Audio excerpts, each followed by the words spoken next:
kacau Pak. Kacau banget Pak ini Pak. Biasaan nih anak nih satu nih. Ini Pak, kesel banget nih saya ini Pak. Pak Rio udah tahu belum? Kalau ada yang atas namain Trader Hub Pak di Telegram. Bahkan ini Pak, nama Bapak juga ada Pak sebagai adminnya, Rioli di sini. Dan lebih parahnya Pak, ini ada gila-gilanya juga nih Pak. Ini janjiin titip dana pasti profit. Kenapa pasti profit? Karena di sini apabila loss mereka katanya gantiin. Ini nggak bener nih Pak. Gimana nih Pak? Lihat. Nih.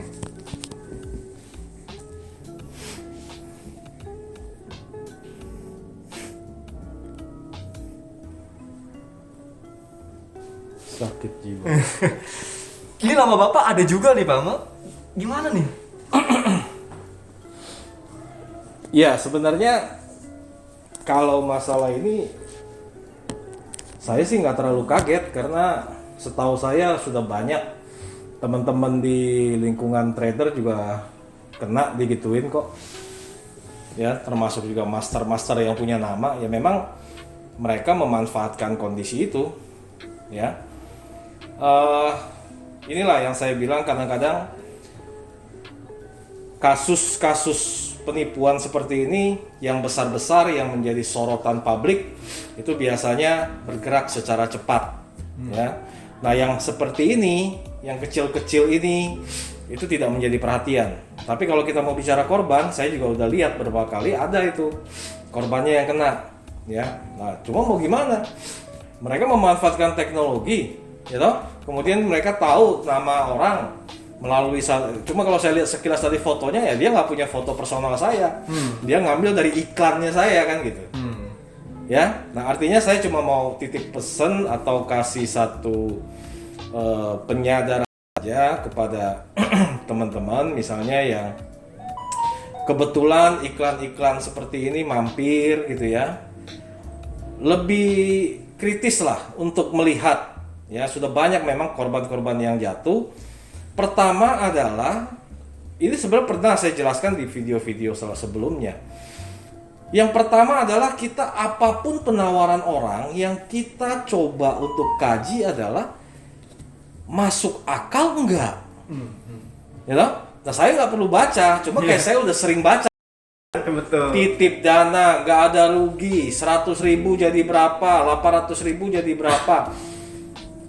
Ya sing boten-boten wae gitu. Iya kan? Artinya itu udahlah, nggak usah dilihat gitu. Itu yang pertama ya. Kemudian yang kedua adalah coba tanyakan kepada source yang tertera. Kalau misalnya kita kenal gitu ya, oh ada, ya coba tanya melalui apa? Banyak media sekarang. Email, telepon, pasti ada kok kalau memang dia formil resmi ada. Nah, cuma jangan ngambil nomor yang dari dalam sana. Sudah pasti nomornya mereka kan gitu. Betul. Ya toh? Nah, kemudian yang ketiga kan terpancing seakan-akan grup itu banyak membernya ribuan. Kadang-kadang kan itu trik. Bukan trik sih, memang itu caranya. Supaya orang merasa, oh, ini grupnya rame kok. Gitu. Dan kita tahu seperti aplikasi-aplikasi chatting seperti ini, salah satunya Telegram, ini bisa dibeli. Benar, suntik. Ya, bisa dibeli followernya, subscribernya.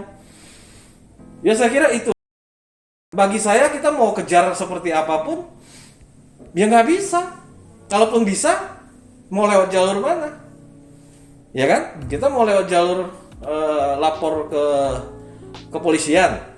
Ya saya kira proses tapi nggak tahu kapan diprosesnya gitu.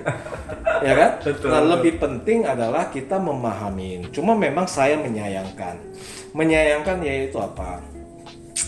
Praktek-praktek penipuan seperti ini sebenarnya diperlukan suatu satgas khusus. Ya, kalau saya boleh menyarankan kepada otoritas dalam hal ini apakah itu Bapepti ataukah itu OJK ya ada satu satgas khusus yang memang memantau praktek-praktek yang mungkin bisa merugikan masyarakat.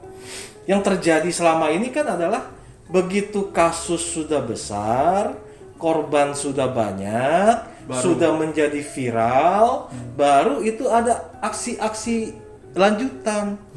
Selama itu tidak ada, adem gitu loh. Nah, ini yang menurut saya harus diperbaiki jika kita sebagai orang-orang yang ada di lingkungan industri tentang investasi ini memiliki concern. Ya, concern apa? Tidak hanya kita berbicara kepada legal ilegal, tapi juga kita harus pahami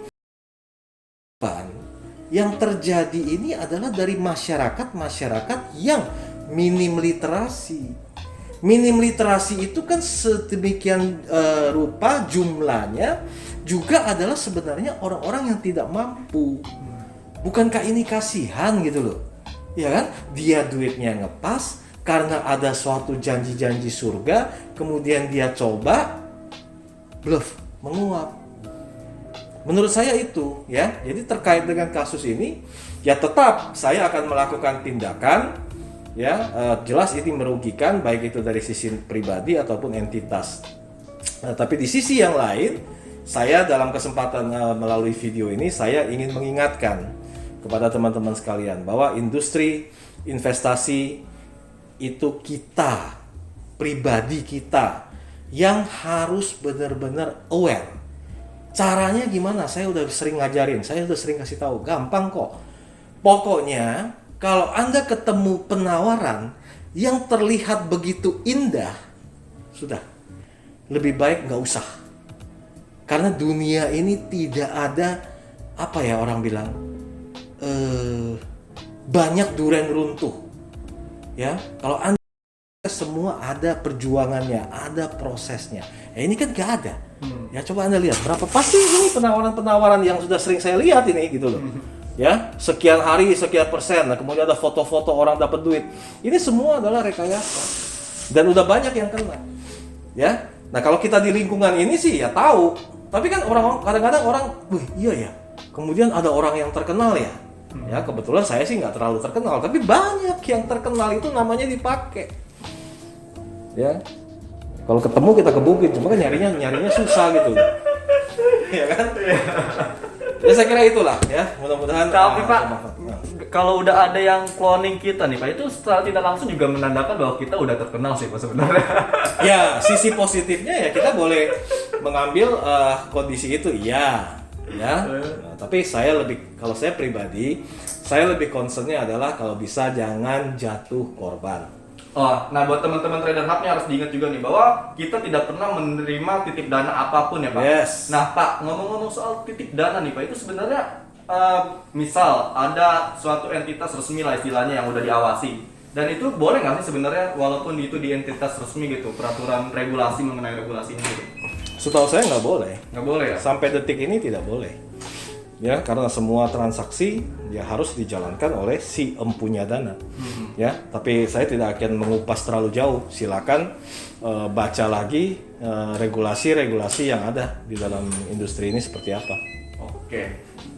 Undang-undang itu juga nggak ada Pak ya, undang-undang kayak gitu? Maksudnya?